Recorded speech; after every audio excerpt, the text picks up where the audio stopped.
Good day, I'm Lorraine Mendez and this is your JIS News for Friday, June 10.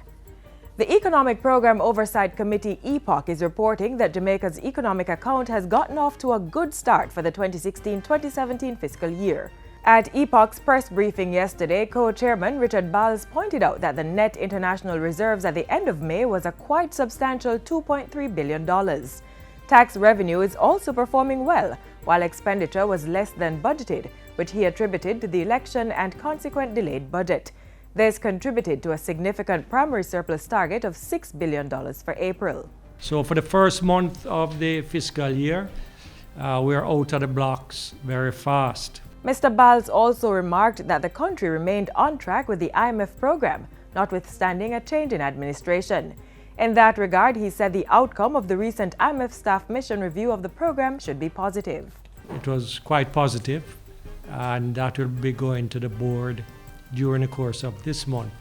So we expect that the IMF board will approve the 11th and 12th review, and on that basis, Jamaica will get a drawdown of about US $80 million.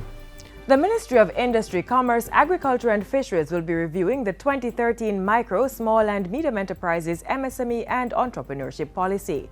Portfolio Minister Carl Samuda says this will be done over the next 3 months to create a standard definition of MSMEs. During Tuesday's sectoral debate, Minister Samuda added that the review of the policy would also establish national key performance indicators for the MSME sector and ensure consistent data reporting, measurement and monitoring. This initiative will improve the reporting of financial statistics for the sector and will lay the foundation for development of more tailored financing products. Meanwhile, a national catalogue of MSME initiatives will be made available at the end of June. This is to provide information on what's being offered to the sector across the island. An initiative is also underway to expand the outreach of business development services to the sector, working in partnership with parish-based institutions and through web-related products. We have made arrangement with the chambers of commerce across the country to meet every 3 months. And at those meetings, we will review all the obstacles to business, and collectively, through a working partnership, we will be able to get the job done. In response to an increase in the number of Zika virus cases, the Ministry of Health says all pregnant women will be tested for the virus. Portfolio Minister Dr. Christopher Tufton says this is in a bid to help protect the unborn child, which is at a high risk of developing microcephaly once the pregnant woman has been infected with the Zika virus. Two main possible outcomes of Zika that are of concern at this time are microcephaly and acute flaccid paralysis, under which the GBS falls. So far, we have had no confirmed cases of microcephaly or GBS linked to Zika virus. Microcephaly is an abnormal smallness of the head which is associated with incomplete brain development. Guillain-Barré syndrome, GBS, meanwhile, is an illness of the nervous system resulting in damage to the nerve cells, muscle weakness, and sometimes paralysis. Dr. Tufton says the hospitals are being prepared to treat with those cases. We are preparing our intensive care units and high dependency areas at hospitals, and we will be getting additional ventilators. We'll procure more and more repairs to others that are not presently functioning.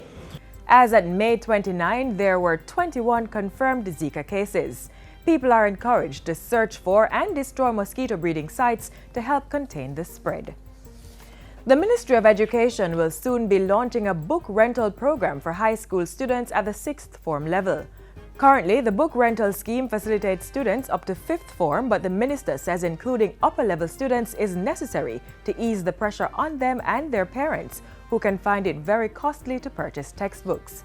For those who can buy the books, you can still buy a book, but those who can't afford the books, you have a book rental program that the government is going to provide for you. Minister Reid was speaking last Friday while at a parents' consultation meeting held at the St. Elizabeth Technical High School.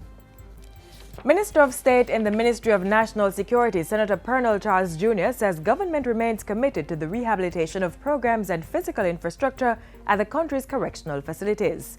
Our ultimate goal is to modernize the Department of Correctional Services, to transform it, and ultimately to enhance the initiatives for penal reform with the purpose of reintegrating these persons back into our society. The minister was speaking during a recent visit to the Hilltop Juvenile Correctional Center, one of several being toured to get first-hand knowledge of the challenges being faced by these institutions. The Hilltop Juvenile Correctional Center, which is located in Bamboo St. Anne, houses 98 boys. And finally, the Tourism Ministry is on the hunt for locally made gifts for Christmas. Craftsmen and manufacturers are being called on to participate in the 2016 renewal of Christmas in July. The initiative, which was first staged last year, brings together local manufacturers to showcase their products to Jamaican entities and tourism participants. It's an initiative of the Ministry's Tourism Linkages Network.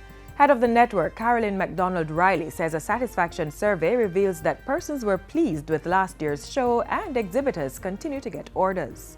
Persons interested in this year's Christmas in July should go to the Tourism Ministry's website, mot.gov.jm. The registration deadline has been extended to June 17. And that's it for JIS News today. I'm Lorraine Mendez. Thanks for watching.